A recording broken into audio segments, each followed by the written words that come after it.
जज Frank Caprio की अदालत में एक औरत पेश हुई और उसने आते साथ ही जज से बदतमीजी करना शुरू कर दी। उस औरत का कहना था कि मैं फाइन पे नहीं करूंगी, जो करना है कर लो। जज ने कहा कि वो उनको पेमेंट प्लान बनाकर देंगे जिससे उन्हें फाइन पे करना आसान लगेगा, पर औरत का रवैया काफी रूड था और उसने कहा कि जो करना है करो, मैं वैसे भी पे नहीं करूंगी।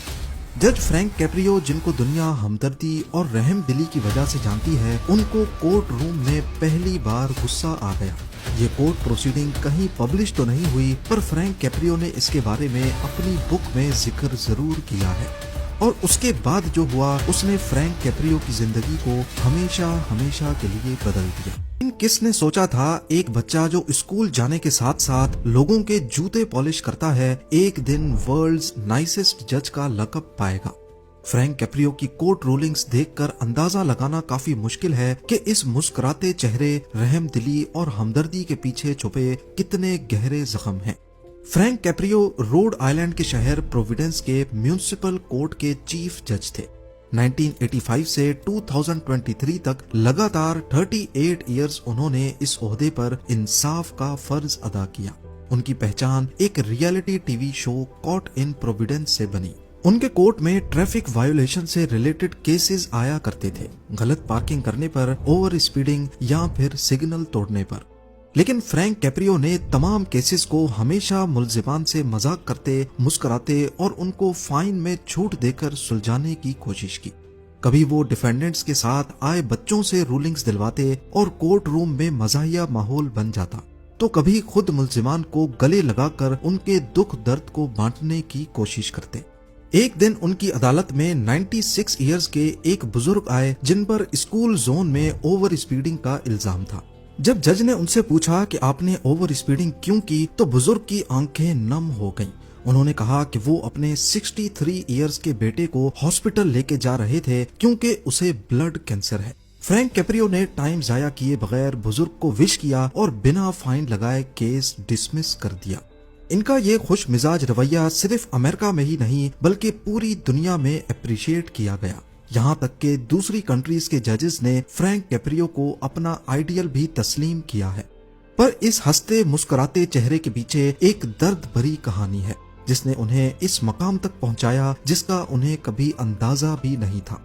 2023 में अपनी रिटायरमेंट के बाद उनको कैंसर डायग्नोज हुआ और इसी दौरान उन्होंने अपनी book compassion in the court लिखना शुरू की, जो इसी साल 2025 में पब्लिश हुई है। जज फ्रैंक कैप्रियो के इस रवैये के पीछे एक इंटरेस्टिंग वाकया है जो उनके दादी दादा के साथ पेश आया था।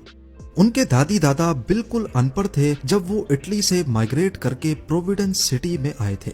उनके हालात इतने खराब थे कि दादा फ्रूट्स का ठेला लगाकर अपना गुजारा करते थे। एक दिन वो अपने दोस्तों के साथ पी कर शोर शराबा कर बैठे और पुलिस ने पकड़ लिया। फ्रैंक कैप्रियो की दादी पड़ोस से पैसे उधार लेकर कोर्ट गई और अपने हस्बैंड को छुड़ाने के लिए सबके सामने जज को पैसे ऑफर कर दिए, वो भी इशारों और टूटी फूटी इंग्लिश में। उस वक्त उनके साथ उनका छोटा बेटा टप मौजूद था जिसको थोड़ी बहुत इंग्लिश आती थी। जज ने टप को अपने पास बुलाया और कहा कि अपने अम्मी अब्बू को घर ले जाओ, उन्हें रिहा कर दिया गया है। टप ने जब ये बात अपनी माँ को बताई तो वो जज को दुआएं देती हुई लौट गई। ये छोटा बच्चा कोई और नहीं बल्कि असल में जज फ्रैंक कैप्रियो के वालिद थे जिन्हें प्यार में टप कहा जाता था। फ्रैंक कैप्रियो का कहना है कि बेशक ये केस मेरी पैदाइश से बहुत पहले हुआ था, लेकिन उस जज के बर्ताव की कहानी सुनकर मैं आज भी अपने कोर्ट में जब इमिग्रेंट्स को देखता हूँ तो मुझे अपने दादी दादा याद आते हैं और मैं अपनी पूरी कोशिश करता हूँ कि उन्हें किसी किस्म की तकलीफ ना हो। फ्रैंक कैप्रियो के वालिद का असल नाम एंटोनियो कैप्रियो जूनियर था, लेकिन उनको हर कोई टप कहकर पुकारता था। जब फ्रैंक कैप्रियो के वालिद अमेरिका आए तो वो एक कमरे के फ्लैट में रहते थे जहां गर्म पानी भी नहीं होता था। एक कमरे में 12 जने और सिर्फ एक दिए की रोशनी। उनको 7th क्लास में ही स्कूल छोड़ना पड़ा और वो अपने वालिद यानी फ्रैंक के दादा के साथ फैमिली का खर्चा चलाने में मदद करने लगे। इस फैमिली के हालात इतने खराब थे कि अक्सर खाली जेब में रुई जमा हो जाती है, पर फ्रैंक कैप्रियो ने लिखा है कि इनकी जेबों में वो रुई भी नहीं होती थी। 24 नवंबर 1936 को फ्रैंक कैप्रियो की पैदाइश हुई और वो अपने वालिद टप और माँ फिलोमिना के साथ उसी ठंडे पानी और एक कमरे के घर में रहने लगे। अगर कभी शावर लेना होता तो कई किलोमीटर दूर जाना पड़ता था। उनके वालिद टप ने कई ठेले लगाने की कोशिश की, लेकिन ग्रेट डिप्रेशन की वजह से उनका कोई काम ना चल सका। आखिरकार एक दूध की डिस्ट्रीब्यूशन का काम मिला और छोटी एज से ही फ्रैंक कैप्रियो भी उनके साथ हाथ बटाने लगे। एक मर्तबा जब फ्रैंक 8 साल के थे तो उन्हें एक घर में दूध पहुंचाने जाना था। ये घर एक अमीर शख्स का था जिसका बेटा फ्रैंक का स्कूल मेट था। सुबह सवेरे खाली पेट के साथ फ्रैंक कैप्रियो ने जब उस घर का दरवाजा खटखटाया तो अंदर से जबरदस्त टोस्ट की खुशबू आने लगी। जब दरवाजा खुला तो उसका स्कूल मेट अंदर नाश्ते की टेबल पर बैठा रो रहा था।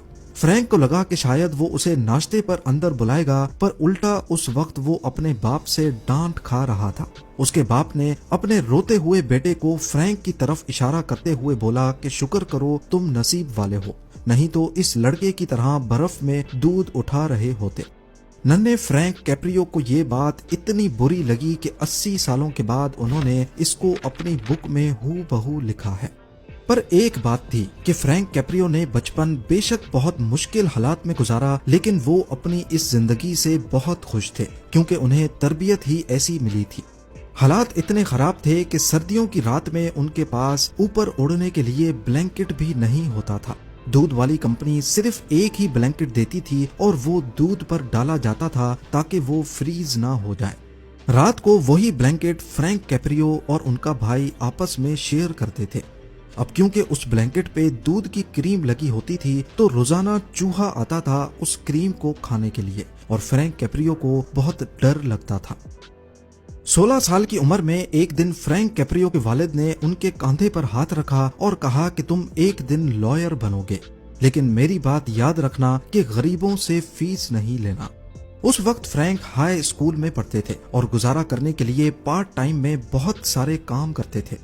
अपने वालिद के साथ मिल्क डिलीवरी मैन का काम, न्यूज़पेपर बांटना, एक बॉलिंग अले में पिंस लगाने का काम, रेस्टोरेंट में वेटर और यहाँ तक के रोड किनारे बैठकर लोगों के शूज पॉलिश करके भी उन्होंने अपने खर्चे चलाए।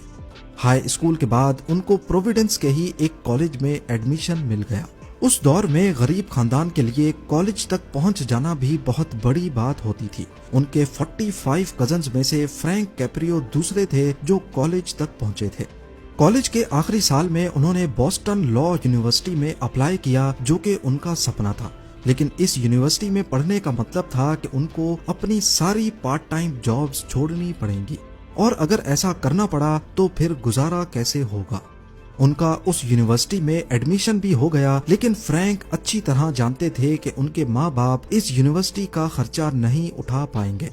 लिहाजा उन्होंने अपनी पसंदीदा यूनिवर्सिटी में जाने के बजाय दिन के वक्त टीचिंग की जॉब की और रात में किसी दूसरी यूनिवर्सिटी में लॉ पढ़ने लगे। इस दौरान फ्रैंक कैप्रियो के साथ दूसरा ऐसा वाकया हुआ जिसका दुख वो जिंदगी भर नहीं भूल पाए। एक दिन लॉ कॉलेज से वापसी पर उनके एक क्लासमेट ने उनको घर तक लिफ्ट दी। फ्रैंक एक क्लैप बोर्ड अपार्टमेंट में रहते थे जिसकी हालत बाहर से बहुत खराब थी। फ्रैंक के क्लास फेलो ने उनका घर देखकर कहा कि अगर तुम कामयाब लॉयर बनना चाहते हो तो तुम इस तरह के घर में नहीं रह सकते। उस वक्त फ्रैंक को बहुत बुरा लगा, पर उन्होंने उसका जवाब दिए बगैर थैंक यू बोला और चलते बने। पर वो ये बात जिंदगी भर नहीं भूल पाए। लॉयर बनने के बाद उन्होंने पॉलिटिक्स में भी कदम रखा और एक मर्तबा वो अटॉर्नी जनरल के इलेक्शन में भी खड़े हुए, लेकिन मुखालिफ पार्टी ने उन पर ऑर्गेनाइज्ड क्राइम के झूठे इल्जामात लगाकर उनका पत्ता काट दिया। इसके बाद वो वापस अपनी लॉ को प्रैक्टिस करने लगे। एक दिन फ्रैंक कैप्रियो लंच कर रहे थे, तभी अचानक उनको सिटी के मेयर की तरफ से एक फोन कॉल आई।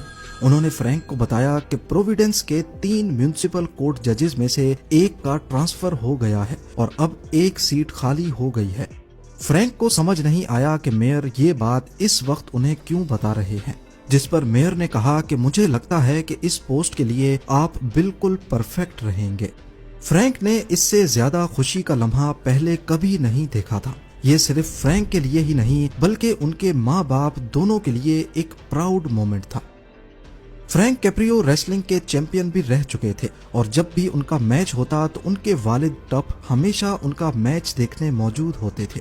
ایسے ہی جب فرینک جج بنے تو پہلے دن ان کی کورٹ پروسیڈنگز دیکھنے کے لیے بھی ٹپ وہاں موجود تھے۔ پہلا کیس ایک عورت کا تھا جس کے ذمے کئی $100 کے پارکنگ ٹکٹس تھے۔ اس نے آتے ساتھ ہی جج فرینک کیپریو سے بدتمیزی کرنا شروع کر دی۔ اس نے کہا کہ میں یہ فائن پے نہیں کروں گی، میرے بچے ہیں اور مجھے ان کا خرچہ بھی اٹھانا ہوتا ہے۔ جج فرینک کیپریو نے انہیں پیمنٹ پلان پر ڈال دیا، یعنی اب وہ قسطوں میں پے کر سکیں گی، لیکن وہ عورت بہت اکڑ رہی تھی اور کہا کہ بے شک آپ جو بھی کرو میں پے نہیں کروں گی۔ پہلے ہی دن جج فرینک کیپریو کو غصہ آ گیا اور انہوں نے اس کی کار پر بوٹ لگوا کر کیس کو ڈسمس کر دیا، یعنی اب اس کی کار تب تک نہیں چل پائے گی جب تک فائن کی ادائیگی نہیں ہوگی۔ کورٹ سیشن کے بعد ٹپ نے فرینک کو بہت ڈانٹا۔ انہوں نے کہا کہ وہ عورت اب اپنے بچوں کو اسکول کیسے چھوڑنے جائے گی یا گروسریز کیسے لینے جائے گی۔ پہلے ہی دن ٹپ کے ماتھے پر شکن تھا اور وہ خوش نہیں تھے۔ یہ دن فرینک کیپریو کی زندگی کا ٹرننگ پوائنٹ ثابت ہوا۔ اس کے بعد انہوں نے فیصلہ کیا کہ اگر کسی بھی ڈیفینڈنٹ کے خلاف فیصلہ دینا ہوگا تو پہلے یہ جانیں گے کہ اس فیصلے سے ان کی فیملیز پر کیا اثر پڑے گا۔ ان کا کہنا تھا کہ باپ کی اس ڈانٹ نے انہیں وہ سکھایا جو وہ 5 سال لا کالج میں بھی نہیں سیکھ پائے۔ اس کے بعد جج فرینک کیپریو نے ڈونیشنز کا فنڈ بنایا جس کو اپنی ماں کا نام دیا فلومینا فنڈ۔ اس فنڈ سے ان ضرورت مندوں کی مدد کی جاتی جو فائنز پے نہیں کر سکتے تھے۔ جج فرینک کیپریو کی شہرت کاٹ ان پروویڈنس نامی ایک ٹی وی پروگرام بنا۔ اس کے پیچھے کی کہانی یہ ہے کہ جج کے بھائی جو کو ویڈیو شوٹ کرنے کا بہت شوق تھا۔ وہ مختلف چیزوں کی ویڈیوز بناتے تھے پر وہ ہمیشہ کسی اچھے سین کو کیپچر کرنے کی تلاش میں رہتے تھے۔ ایک دن اس کو کسی نے آئیڈیا دیا کورٹ روم کی پروسیڈنگز کو ریکارڈ کرنے کا۔ جج فرینک کیپریو اس آئیڈیا کے بہت خلاف تھے، لیکن جو نے کیسے بھی کر کے ان کو منا دیا۔ اس شو کا نام کاٹ ان پروویڈنس رکھا گیا جو لوکل کیبل ٹی وی پہ چلتا تھا۔ جج ہونے کی وجہ سے فرینک کیپریو بدلے میں کوئی فیس بھی نہیں لے سکتے تھے۔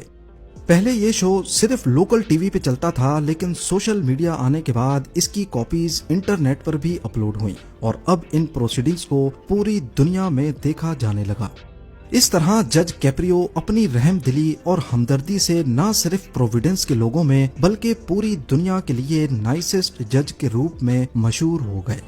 38 سالوں تک اس عہدے کو سنبھالنے کے بعد جنوری 2023 میں جج فرینک کیپریو نے ریزائن کر دیا۔ اس کے کچھ مہینوں کے بعد انہوں نے دنیا کو بتایا کہ وہ کینسر جیسی بیماری سے فائٹ بیک کر رہے ہیں۔ 20 اگست 2025 کو انہیں ہاسپٹل بیڈ پہ دیکھا گیا اور ویڈیو میں وہ اپنے فینز سے دعاؤں کی اپیل کرتے دیکھے گئے۔ اس کے اگلے دن 21 اگست 2025 کو وہ اس دنیا سے ہمیشہ ہمیشہ کے لیے چلے گئے۔ اپنے پیچھے انہوں نے کورٹ روم کی وہ یادیں چھوڑی ہیں جن سے ہمیں ہمدردی، مہربانی اور انصاف کے ساتھ ساتھ غصے پر قابو پانے کا سبق ملتا ہے۔